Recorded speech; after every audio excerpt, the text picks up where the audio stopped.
சொல்ல வந்த விஷயத்தை மக்களுக்கு புரியுறது மாதிரி சொல்லணும்ல. ஆமாண்ணே, அதுக்கு தானே வந்திருக்கு. அது என்ன விஷயம்னா, என்ன விஷயம்னா, நம்ம காசு நோய் இல்லாத தமிழகம், காசு நோய் இல்லாத தமிழகம், டிவி இல்லாத சென்னை மாநகராட்சி. டிவி இல்லாத, ஆமா டிவியா, ஆமா எல்லாரும் வீட்டுல இருக்கு. டிவின்னு சொன்ன உடனே எல்லாம் கவர்மெண்ட் டிவி கொடுக்குதுன்னு சொல்லிட்டு மக்கள் எல்லாம் ஒரண்டு பிடிச்சிட்டு நிக்க கூடாது. இது அந்த டிவி இல்ல, என்னது வந்தா பிரச்சனை தான் இந்த டிவி நோய். என்ன வந்தா பிரச்சனையான? ஆமா, எலும்புரிக்கு நோய். எலும்புரிக்கு நோய். ஓ, டிவி டிவி. ஆமா, முன்னாடி ஒரு காலத்துல எல்லாம் டெங்கு காய்ச்சல் வந்து அவேர்னஸ் பண்ணுவாங்க. ஆமா, HIV AIDS வந்து அவேர்னஸ் பண்ணுவாங்க. இன்னொன்னு வந்துச்சு கொரோனா. கொரோனா வந்து 2 வருஷம் போயிருக்கு. ஆமா, வீட்டுக்குள்ள அடைஞ்சிட்டோம். வீட்டுக்குள்ள அடைச்சு மூடிட்டோம். ஆமா, எல்லாருக்கும் சிரமமாச்சு இல்ல ஐயா? கண்டிப்பான கண்டிப்பா. வேலைக்கும் போக முடியல, எங்கேயும் போக முடியல.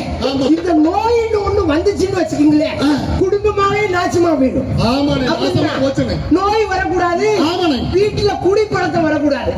இந்த 2 இல்லைன்னா எல்லாரும் கோடீஸ்வரங்க தான். ஆமாண்ணே, கோடீஸ்வரன் தான்.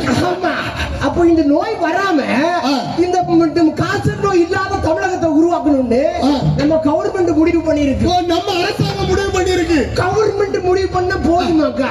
இல்ல இல்ல. நோய் நின்றுமா? இல்ல. நின்றுமா ஐயா? இல்ல, நிக்காது இல்ல.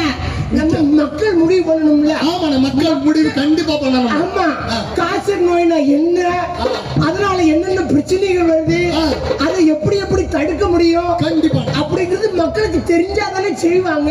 ஆமாண்ணே, தெரியாம எப்படின்னு செய்ய முடியும்? அதனாலதான் கவர்மெண்ட் என்ன சொல்லிருக்குன்னா, என்னன்னு சொல்லிருக்கு, எல்லா இடத்துலயும் போய் சொல்லுங்க. சொல்லுவோம், இப்படி ஒரு நோய் இருக்கு, அந்த காய்ச்சல் நோய் வருஷத்துக்கு நிறைய பேரை கொண்டுட்டு போகுது. ஐயோ, அது மட்டும் இல்லன்னா அந்த காய்ச்சல் நோய் பரவக்கூடிய நோயா? ஓ, கொச்சு நோய். ஆமா, ஒரு ஆள்கிட்ட இன்னொரு ஆள்கிட்ட பரவிருமாங்க. அது எப்படி பரவும்? அப்ப நம்ம தும்மும் போது பரவும். தும்மும் போது தண்ணி வெளியில வந்துச்சுன்னா பரவும். நம்ம அக்காக்களுக்கு எல்லாம் அடுத்த வீட்டுக்காரர் நல்லா இருந்தாச்சுனாலே பிடிக்கும். அப்படி வெளியில ரோட்ல போகும்போது துப்பிட்டு தானே போறோம். துப்பிடும் போது பரவுமா? அண்ணாக்களுக்கு எல்லாம் ஒரு வழக்கம் இருக்கு, 2 வீலர் ஓட்டுவாங்க. திடீர்னு சளி வந்துச்சுன்னா ஹெல்மெட்டை கொஞ்சம் தாத்துக்கிட்டு பின்னாடி போற எல்லா மூஞ்சிலையும் அப்படி பட்டு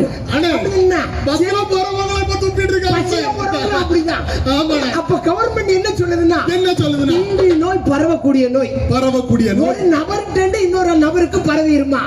அது பரவுதலை தடுத்தாச்சுனாலே இந்த நோய் இல்லாம ஆக்கிடலாம். ஆமா, அது எப்படி? துப்பும் போது முகக்கவசம் போட்டிருக்கணும்னு சொல்றாங்க. முகக்கவசம் போட்டிருக்கணும். சளி இருமல் யாருக்காவது வந்துச்சுன்னா நம்ம கொரோனாவுக்கு எப்படி 2 வருஷம் முகக்கவசம் போட்டிருந்தோமோ அதே மாதிரி முகக்கவசம் போட்டிருக்கணும்.